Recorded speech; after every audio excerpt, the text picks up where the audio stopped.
My phone buzzed again, and I could feel it vibrating against the silk of my blouse. I didn't want to answer, not yet. The late afternoon sun poured through the tall windows of my apartment, casting golden streaks across the hardwood floor, but it did nothing to warm the ache that had been sitting in my chest all morning. The message was from my mother. "Can you come home this weekend? Your father needs help." I stared at the words, my fingers tracing the faint embroidery on my sleeve.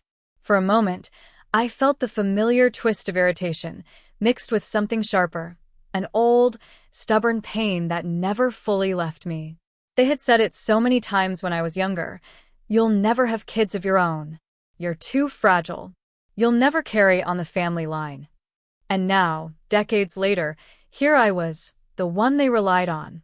I sipped my coffee, its warmth sliding down my throat, grounding me.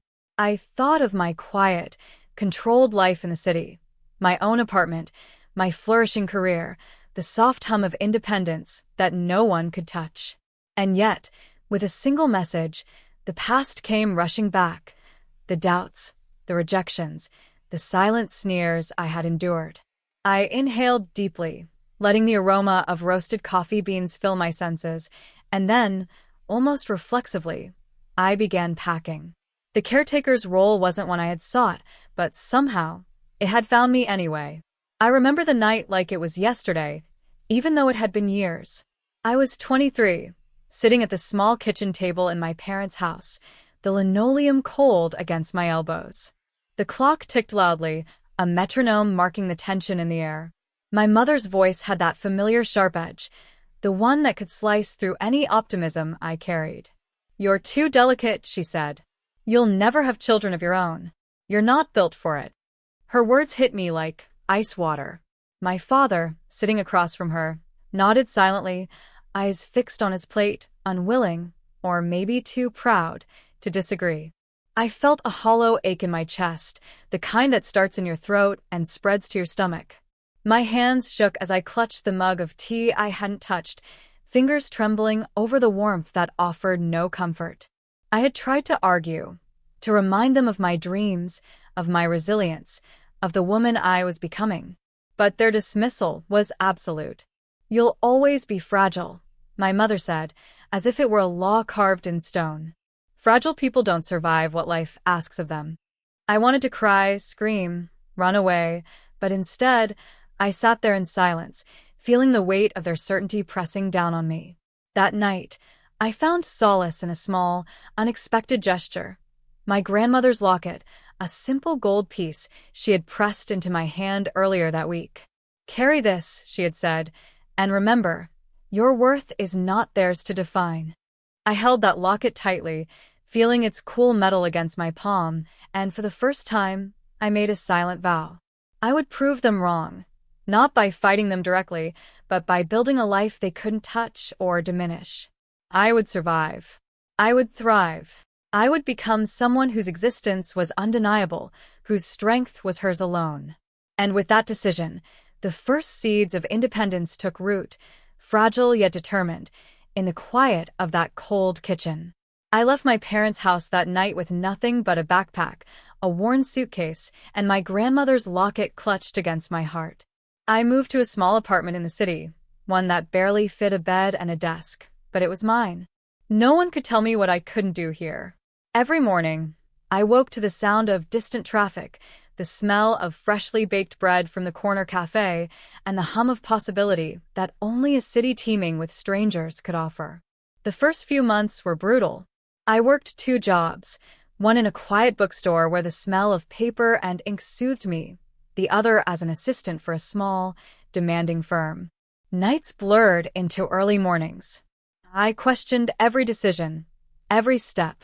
Self-doubt was a constant companion. Sometimes I would sit at my kitchen table, staring at the locket, imagining my parents' voices mocking me, and I would cry silently, letting the tears fall without apology. Then, almost like fate, I met Eleanor, a senior editor at a publishing company who saw potential where others saw only struggle. "You have vision," she said one afternoon, eyes sharp but kind. "But you need to trust it and trust yourself." Eleanor became my mentor, guiding me through the labyrinth of a world I barely understood. She pushed me, challenged me, and occasionally scolded me when I doubted my own instincts. I started small, freelance writing gigs, a few articles, some minor editing. Every accepted piece felt like a small victory, each payment a quiet affirmation that I was capable, that my life could be something more than survival.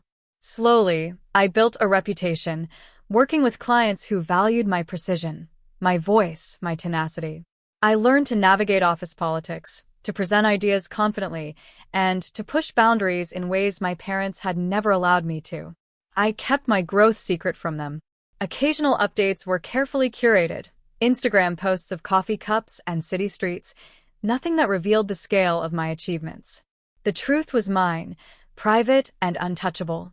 My apartment became a haven, filled with books I had bought with my first freelance earnings, framed prints of art I adored, and the faint scent of vanilla candles that reminded me of home, yet were entirely my own.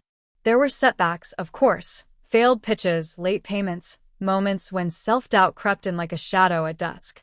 But each struggle was a lesson, each challenge a brick in the foundation of the life I was building.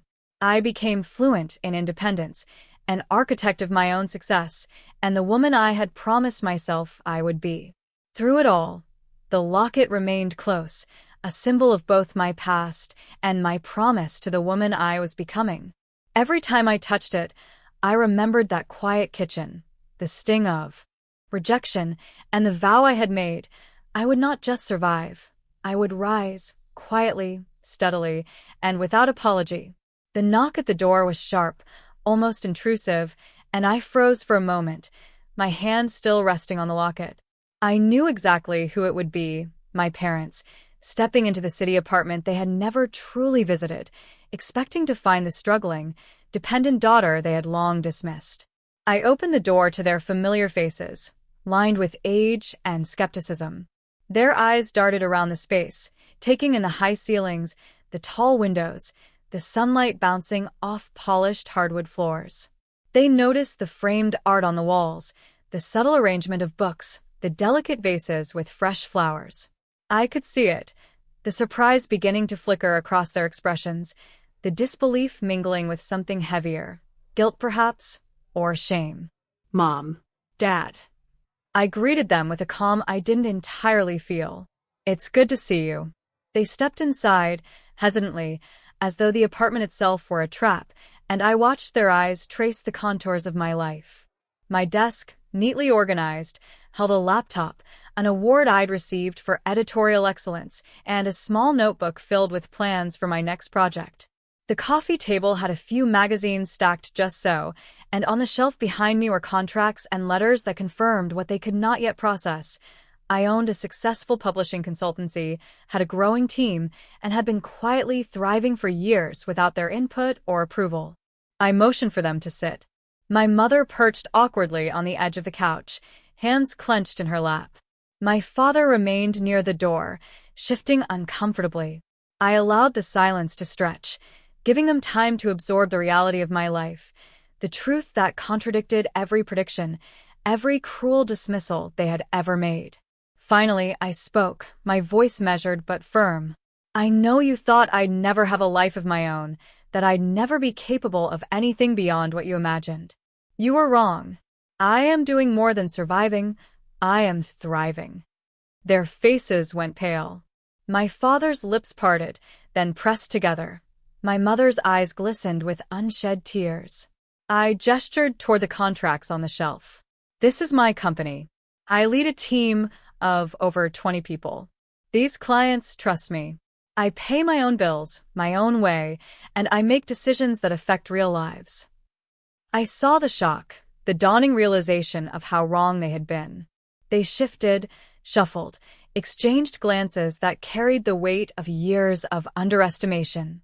I let it sink in, the magnitude of the reversal. The girl they had dismissed as fragile, incapable, never able to carry on any legacy, was standing before them as a woman who had built her world entirely on her own. Then, softer now, I added, and yes, I've become the person you never expected me to be, the one who cares when it matters. I'm here because you need me now, not because I owe you anything, but because I choose to. For a moment, the room was silent again, filled with the resonance of truth. I watched their expressions shift: awe, shame, disbelief, and, slowly, a tentative recognition of my independence. The power dynamic had changed, subtly but irrevocably. They were no longer the voices dictating what I could or couldn't be. That control belonged to me, and I had never been more aware of it. I took a deep breath, letting the silence settle around us. For so long, they had dictated my worth, dismissed my dreams, and measured me by standards that had nothing to do with who I was. Now, the roles were reversed. The girl they had once belittled was the one holding the power, and I wasn't about to hand it back lightly. Before we move forward, I said, letting my voice remain calm but unwavering, there are a few things that need to change. Things that have weighed on all of us, even if you never realized it. My mother's hands clenched instinctively in her lap, my father's brow furrowed. I didn't flinch. First, I continued, you need to let go of old judgments. You spent years defining me by what you thought I couldn't do. That stops now. You will treat me as an equal, not as a child who needs your approval. My mother opened her mouth, then closed it. I held her gaze. Second, I will help, but only if your help in your own lives is genuine. You cannot lean on me to fix everything anymore. That means your health, your finances, and your emotional well-being. You are responsible for yourselves. I will support, guide, and assist, but I will not repeat the cycle of enabling the past.